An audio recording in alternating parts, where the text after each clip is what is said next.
isang magsasarsyado. Si Chef JR. Uy, naku, yung sarsyado, inaabangan natin yan, ha? Nasa palengke siya ngayon para mag-price check ng kamatis. At may tips din siya kung paano natin mama-maximize ang kamatis, lalo na ngayong ang mahal ng per kilo. I love kamatis. Me too. Nako, kamatis. Kamatis. Chef, makakabili ba dyan ng per piraso ng kamatis? At kung pwede, magkano isang piraso? Naku Kamatis. naman. Kamatis? Mahal. Hi, Ma'am Susan! Hi, Ma'am Lynn! Hi, everybody! Yes po, nandito tayo ngayon sa Malabon Central Market and pwedeng-pwede pong makabili ng tingi. Tingi. In fact, ito pong hawak ko ngayon, nagre-range po ito from 7 pesos to 15 pesos per piece. Medyo mabigat po pakinggan yan, pero Mahal, believe it mura or pa nga not, yan eh. bumaba pa po ngayong araw. Yes, ma'am. Nagmura pa po ito sa lagay na ito. Kaya nga po marami sa mga mamimili natin talaga naman na stress. Sarsyado, I think nakakailang tanong na ako dito yung putahing gagawin nila this morning at puro sarsyado and may kanya-kanyang discarding naglalabasan. And kung mapapansin nyo lang din, itong mga gulay natin dito, bigyan na rin natin kayo ng overview dun sa general price. Itong mga gulay natin nagagaling to sa norte. So, yung iba dito, syempre, of course, Benguet, Vizcaya, Nueva Vizcaya, nanggagaling din. Meron din nanggagaling sa Bulacan at Pangasinan. And according kina Kuya dito, sir, magkano kamusta yung presyo ng mga gulay natin? Yung iba, mura, yung ibang gulay. Mahal, gaya ng mga Tagalog.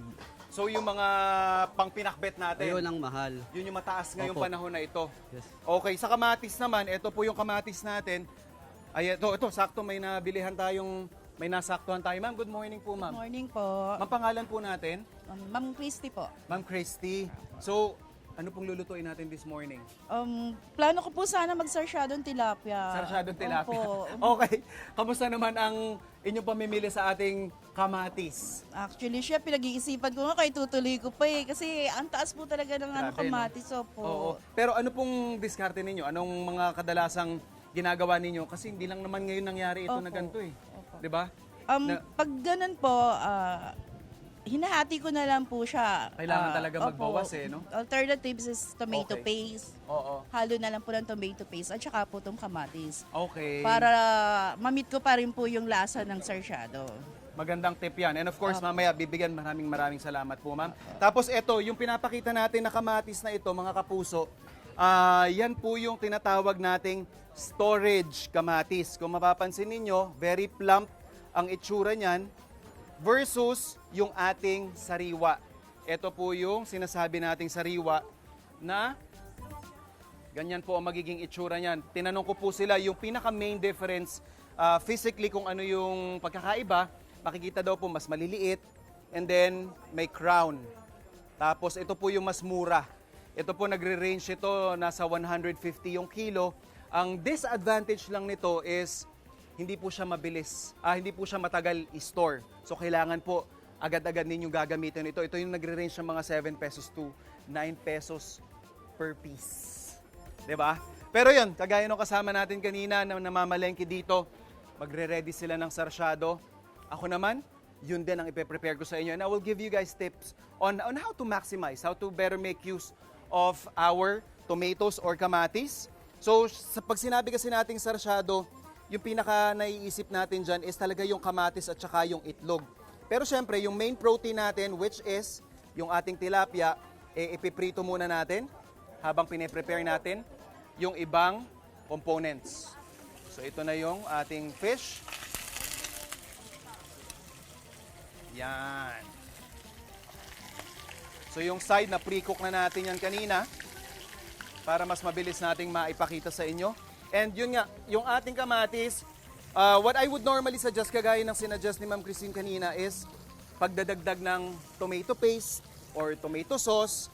Ako naman, kung talagang on a budget, tapos eto, isang piraso lang yung kamatis na meron tayo, I would suggest on using atsuete oil. Ito yung ginawa natin kanina. So basically, habang hindi pa mainit yung mantika, ilalagay na natin yung mga butil ng atsuete para magpakulay.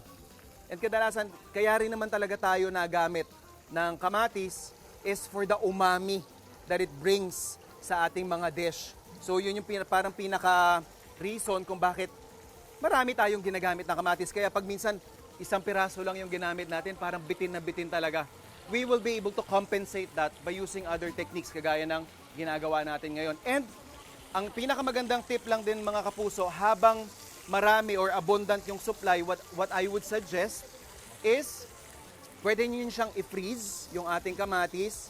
Kung hindi nyo pagagamitin kaagad, i-portion ninyo, ilagay nyo sa freezer, and then saka nyo ito thaw out pag kailan nyo gagamitin.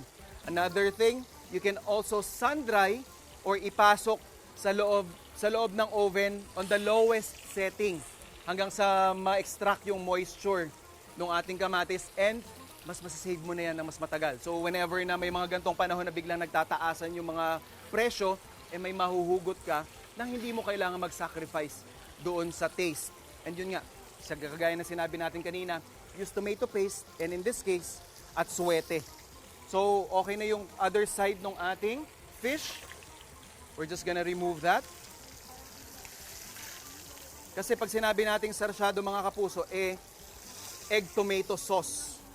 Yung parang pinaka-side niyan. So, using the same pan, using the same oil, ito rin yung isa sa mga techniques na kailangan nating matutunan on how to be able to maximize flavor. Kaya kahit konti lang yung kamatis natin, hindi magiging problema.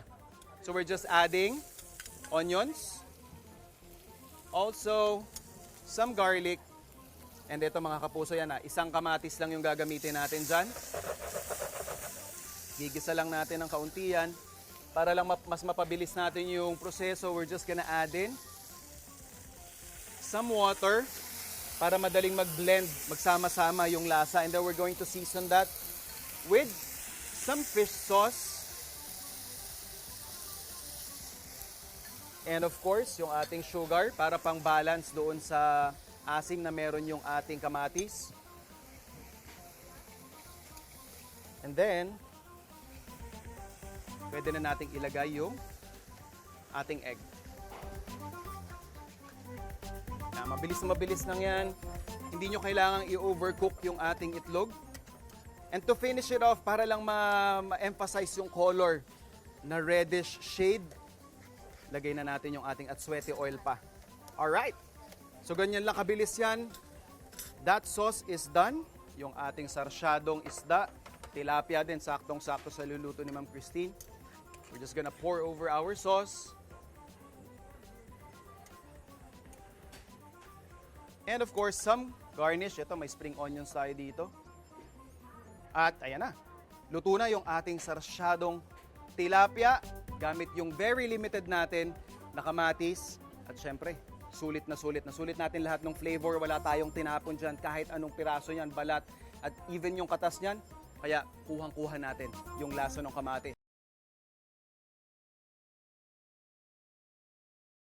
Yung i-apply kahit nagtitipid kayo ng kamatis. And of course, sa mga gantong solid na food adventure at mga cooking tips, laging tumutok sa inyong pambansang morning show kung saan 25 laging una ka sa balita, serbisyo at saya ng hirit. Wait! Wait lang! Huwag mo muna i-close. Mag-subscribe ka na muna sa GMA Public Affairs YouTube channel para lagi kang una sa mga latest kwento at balita. I-follow mo na rin ang official social media pages ng Unang Hirit. Thank you. O sige na,